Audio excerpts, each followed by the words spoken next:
कितने दिन बचे हैं? 19 डेज मान के चलिए, मैं 5 दिन 6 दिन जो ऊपर है उनको छोड़ रहा हूं। आप 5 दिन 6 दिन मस्त तरीके से कुछ भी खाइए पिए, तैयार हो जाइए, जो भी करिए आपको करना है कर दीजिए। 5-6 दिन आपको किसी भी चीज में सोचना है, विचारना है, आपको जगह परिवेश करना है, हिजरत करनी है। हिजरत का मतलब परिवेश, जगह जहां रह रहे हो वहां डिस्टर्बेंस हो रहा है। बहुत से बच्चे मैसेज करते हैं कि सर शहर से आगे, गांव में आगे पढ़ाई नहीं हो रही है। देखो, जिंदगी में कैरियर सबसे इंपॉर्टेंट है। जब ये लगता है कि पढ़ाई नहीं हो रही है, कोरोना लगभग बहुत कंट्रोल में आ चुका है, आप जाइए, शहर खुल चुके हैं, और जिस शहर में आपको बेटर लगता है उस शहर में जाके और पढ़ना शुरू कीजिए, यदि आप समर्थ हैं तो मैं मानता हूं। बाकी पढ़ने वाला कहीं भी पढ़ सकता है, क्योंकि मेरी स्टडी लगभग कंपटीशन की स्टडी वो ऐसे हुई है, तो मैं इन चीजों को नहीं मानता। फिर भी आपको लगता है कि वो स्थान डिस्टर्ब कर रहा है, वहां ब्लैक फंगस जो आसपास के लोग हैं वो डिस्टर्ब कर रहे हैं, तो स्थान परिवर्तन कर लीजिए, हिजरत कर लीजिए जिंदगी में, वहां दूसरी जगह चले जाइए, कहां भी चले जाइए, दुनिया के उस कोने में चले जाइए जहां बहुत बेहतरीन तैयारी कर सकते हैं। याद रखना, तो जगह परिवर्तन कर लीजिए, विरोध करना पड़े कर डालिए, घर वालों का करना पड़े कर डालिए, अपने साथ करना पड़े विद्रोह कर डालिए, लेकिन सक्सेस के साथ, जिंदगी में सफलता के साथ समझौता मत कीजिएगा। नंबर 2 बात, पढ़ना क्या है? मैंने पहले बहुत सारे वीडियो में चीज बात बताई है, बहुत क्लियर बोल रहा हूं, जो अब तक पढ़ते आए हो उन्हीं चीजों को पढ़ना है। बस आपको दिमाग में रखना है कि उनमें से बेटर क्या है और क्या नहीं है, आपको ये पता चलना चाहिए। मैंने बोर्ड एग्जाम पे पैटर्न लिया, मेरा उद्देश्य था आपको बोर्ड एग्जाम पैटर्न से परिचित करवाना, ना मेरा उद्देश्य डराना था और ना मैं डराऊंगा। मैंने वही क्वेश्चन लिए हैं जो पूर्व एग्जाम्स में आए थे, मैंने वही प्रश्न लिए हैं जो आरबीसी बोर्ड पैटर्न से मिलान करते हैं, जो ब्लूप्रिंट से मिलान करते हैं। यानी कि आपको ये चीज समझनी पड़ेगी कि बोर्ड एग्जाम ब्लूप्रिंट के अनुसार, नील पत्र के अनुसार कैसे किस टॉपिक में से प्रश्न पूछ सकता है। आने वाले 3 महीनों में मुझे वो चीज करनी है, तो जो चीजें मैं पढ़ रहा था उन्हीं चीजों को पढ़ने की कोशिश करूं। यदि मैंने उनको अच्छे से पढ़ रखा है तो मैं नई चीज ले सकता हूं। वो मॉडल पेपर हो सकते हैं, लेकिन मॉडल पेपर जब भी लें तो आप ये देखिए कि वो बनाए किसने, वो लिखे किसने है, उसको लिखने वाले बंदे की बैकग्राउंड क्या है। पब्लिकेशन पे मत जाइए, कितना भी बड़ा पब्लिकेशन हो, बड़े बड़े पब्लिकेशन चल रहे हैं मार्केट में, सब इधर से उधर छोटे छोटे लेखकों को निर्धारित मासिक शुल्क देते हैं और उनसे लिखवा लेते हैं। गारंटी नहीं है कि वो अच्छा होगा। आप पब्लिकेशन पे मत जाइए, आप जाइए लेखक के ऊपर। राइटर कौन है, उसका बैकग्राउंड क्या है, क्या उसने वास्तव में रियल में मेहनत की है, तो मॉडल पेपर लीजिए, अन्यथा मॉडल पेपर आप नहीं लीजिए। कितना भी बड़ा पब्लिकेशन क्यों नहीं हो, याद रखना, लेखक, राइटर की पृष्ठभूमि आपके दिमाग में रहनी चाहिए। नंबर 3 बात, स्मार्ट स्टडी आप लोगों को अपनानी है। स्मार्ट स्टडी क्या कहती है? स्मार्ट स्टडी ये कहती है कि मुझे टाइम टेबल के अकॉर्डिंग पढ़ाई करनी है, मुझे उन चीजों को वेटेज देना है जिनको मैं अब तक कवर नहीं कर पाया हूं, जहां से प्रश्न बार बार पुटअप किया जा रहा है। तो पाठ्यक्रम को टुकड़ों में विभाजित करके एक निर्धारित विषय वस्तु, अपने रूम में वही विषय वस्तु रखिए जिनको आपको लगातार आने वाले 3 महीने में पढ़ना है। उन चीजों को नहीं पढ़ना है, आपको उस हर चीज से अलग रहना है जो आपको डिस्टर्ब करती है। वो विभिन्न प्रकार के ग्रुप्स हो सकते हैं जहां आपको अनावश्यक रूप से डिस्टर्बेंस होता है, अनेक अनावश्यक प्रकार की पीडीएफ जहां भेजी जाती हैं। आप इन चीजों से बचना होगा, स्मार्ट स्टडी अपनानी होगी, जो चीज आपके पास है उन्हीं को पढ़िए। नंबर 4, आरबीसी बोर्ड की बुक्स के लिए मैंने बार बार कहा था, आरबीसी बोर्ड की बुक्स को अपना बेस मानिए। आप सब्जेक्ट की कर रहे हैं, सब्जेक्ट के लिए आरबीसी बोर्ड से बेटर कुछ भी नहीं हो सकता है। बाकी 3 पेपरों के लिए आपको कोई भी गाइड का सहारा लेना पड़े, किसी अच्छे राइटर की, जिस लेखक का बहुत अच्छा स्थान है, जो समाज में, जो गवर्नमेंट जॉब में अपने आप को प्रूव कर चुका है या बहुत मेहनती है, उसका सहारा लीजिए। याद रखना,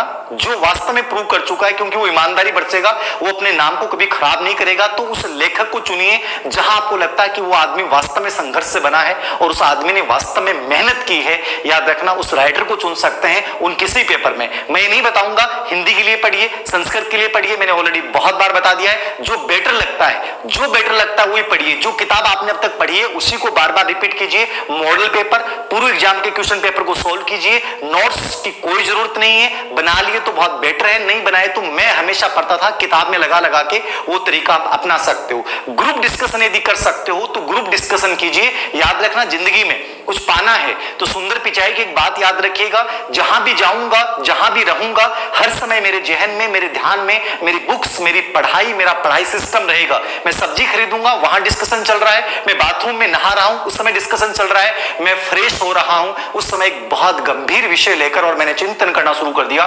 बहुत अच्छी जगह होती है, याद रखना, कोई भी कठिन विषय को याद करने के लिए बता रहा हूं मैं, ऐसा नहीं नहीं है कि आप उसके अंदर पैक हो जाएं जाके 1 घंटे और साइकोलॉजी लाके जाके बैठ जाएं, घर वाले बाहर परेशान होते रहे, भाई खोल दे यार, तू तो टॉपिक पढ़ रहा है, अंदर रट्टा मार रहा है, यहां बाहर लोगों का माहौल खराब हो रहा है, ऐसा काम मत करना। लेकिन वो अच्छी जगह है, याद रखना, वहां भी आप समय का सदुपयोग कर सकते हो। जहां भी करना चाहने वाला कहीं भी कर सकता है। सुंदर पिचाई गूगल के सीईओ बने हैं, उनकी बहुत सुंदर बातें हैं। जिंदगी में हर व्यक्ति की सुंदर बातें हैं, जिनसे आपको प्रेरणा मिलती है, जिनसे आपको जुनून मिलता है, उनको आपको अपनाना चाहिए, याद रखना। नंबर 4, 5 नंबर की बात, बहुत से बच्चे कह रहे हैं सर वो रूटीन नहीं आ रहा, वो जुनून नहीं आ रहा। सर पढ़ने की इच्छा तो होती है, लेकिन पढ़ाई क्यों नहीं हो रही है? याद रखना मेरे प्यारे दोस्तों, ऐसा कभी नहीं होता है कि पढ़ने की इच्छा होती है और पढ़ाई नहीं होती है। दोनों चीजों में फर्क होता है। साइकोलॉजी में जब लॉ ऑफ रेडीनेस का नियम पढ़ाता हूं, साइकोलॉजी में जब ऑफलाइन क्लासेस के बच्चे भी देख रहे हैं तो उनको एक नियम पढ़ाता हूं, लॉ ऑफ रेडीनेस, तत्परता का नियम। मैं हमेशा एक चीज बोलता हूं, कितनों को सिलेक्शन चाहिए, कितनों को सिलेक्शन चाहिए? आप कह दोगे सर चाहिए सर, सबको चाहिए, हमें सिलेक्शन चाहिए सर, 26 तारीख डेट आ गई सर, अब तो बस 40,000 वैकेंसी आए, चाहिए सर, सबको चाहिए। मैं कहूंगा अरे सिलेक्शन वास्तव में कितनों को चाहिए? तो मैंने जब बोला ना कि सिलेक्शन कितनों को चाहिए, तो क्लास में 500 बच्चे बैठे रहते हैं, सबके हाथ सर चाहिए सर, मुझे भी चाहिए, मुझे भी चाहिए। मैं कहता हूं वास्तव में कितनों को चाहिए? जोर से गुस्से में बोलता हूं, तब थोड़े से बच्चे टेंशन में आते हैं, वास्तव में चाहिए, तब आधों के हाथ इधर, आधों के हाथ इधर, आधा के ऊपर आवे। मतलब फर्क यही है, याद रखना, चाहत तो है, लेकिन जब चाहत जिद बन जाती है, ठीक है ना, चाहत जब जिद बन जाती है, याद रखना, तो फिर वहां प्राप्त करोगे। मैं इरफान खान की एक मूवी थी, उसका एक डायलॉग था एक, देखो ऐसा कोई डायलॉग था, ऐश्वर्या राय थी शायद, कौन थी, तो वो गई नजदीक से निकली, तो उन्होंने डायलॉग बोला कि ये मेरी मोहब्बत थी इसलिए चली गई, यदि मेरी जिद होती तो मेरी बाहों में होती, मेरी मोहब्बत थी इसलिए चली गई, यदि मेरी जिद होती तो मेरी बाहों में होती।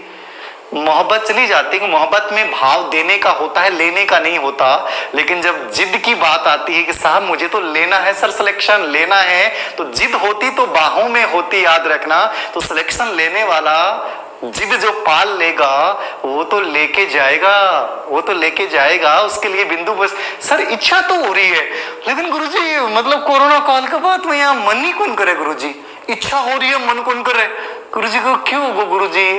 ऐसा लगे गुरुजी तीसरी वेव आसी के माने लगे, तीसरी वेव आओगी सितंबर अक्टूबर में, जना क्यों सी तीसरी वेव को नहीं आवा, अब की बार 5वीं वेव आओगी, दूसरी के बाद डायरेक्ट 5वीं वेव आएगी। मैं कह रहा हूं 5वीं, और 5वीं वेव वो आएगी जिसमें आप लोग जो इस वेव के चक्कर में हो वो यहां रह जाएंगे, और वो जो वेव का नाम नहीं सुना है, जो तरंगों के साथ दौड़ दौड़ के पढ़ रहे हैं, वह मास्टर बन जाएगा स्कूल में। और वह स्कूल में मास्टर बनता है, जब थेबान देखोगा ना जाता थे तो कोई बस का मैंने कंडक्टरी करोगा, और बे मास्टर बनकर बे लुगाई लड़की जो ही बे 4 टाइप का कलर का पर्स लगाया और जुत्ती अलग टाइप की, मतलब अलग सज धज की जाएंगे, स्कूटी लेके जाएंगी, अरते किराया मांग तो आंडा ना थारे ले बा 5वीं वेव लगी, मां 5वीं लहर मान लियो बा, और बा लहरें की होगी कि मर जाओगे अंदर से, सब कुछ वायरस कीटाणु से प्रवेश कर जाएगा, जल जाओगा मैनू। इसलिए याद रख लियो, तैयारी कर लियो, नहीं 5वीं लहर और 10वीं लहर और 15वीं लहर, सगली लहर थारे ऊपर आके पड़ मरेंगे, याद रख के देख देख के मर जाओगा,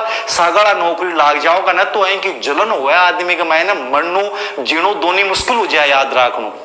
अरे घरकार करो, लोग के कह देंगे मास्टर क्या हाल है, जरा के कह दोगा मास्टर जी का हाल क्या, कहीं कंडक्टर करता अन्ना कोई फैक्ट्री में काम करा तो लोग मजा लेंगे, मास्टर क्या हाल है। तो ये आलू बचनो है ना, तो एक याद रखियो, लहरों बचनो है तो एक याद रखियो, आपने सगली लहर और अपना सगला हाल आपने जिद केवल या होनी चाहिए कि साहब रेट करनी है, अब तक जो पढ़ रहे हो भाई किताब पढ़नी है, ढंग से मन पढ़नो है, बाकी दुनिया से मन कोई मतलब को नहीं है, जितना भी फंगस से बस अपनो बचाव राखनो है, बस सावधानी राखनी है, और चेहरा के ऊपर ओज राखनो है, जुनून राखनो है, बहुत बढ़िया मेहनत करनी है। मैं थाने कत्ती बार कह दी भलाई के लिए बात यही है, बाकी चाहे दुनिया ही जितना आदमी बता मुंडा बत्ती बात ही देखो, हर आदमी की सुननी चाहिए, लेकिन जगह थाना लागे कि अठे चोट कर रही है बात ने अप्लाई कर देनी चाहिए।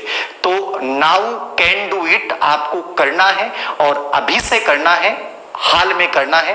बेटर जहां लगता है उन चीजों को चूज कीजिए। हमेशा निष्पक्ष सलाह देने की कोशिश की है। हो सकता है मेरा कोई पूर्वाग्रह छोटा मोटा हो जाए, कोई बड़ी बात नहीं है, लेकिन जो भी मैंने बताया है वो बेटर बताने की कोशिश की है। आरबीसी बोर्ड की बुक्स को मान के खुद में कॉन्फिडेंस पैदा करते हुए इस युद्ध मैदान में जुट जाइए दोस्तों, जीत जाओगे। धीर सर कह रहे हैं जीत जाओगे, धीर सर कह रहे हैं जीत जाओगे, डेफिनेटली जीत जाओगे। याद रखना, ये मेरा विश्वास है जो हर चेहरे पे झलकना चाहिए जो बच्चा रिट की तैयारी कर रहा है। ये थी रिट की बातें। एग्जाम्स को लेकर सब डाउट्स दूर हो गए होंगे, और फिर भी कोई डाउट्स आप लोगों के लिए हैं रिट्स के लेकर तो मुझे आप कमेंट्स बॉक्स में दीजिएगा।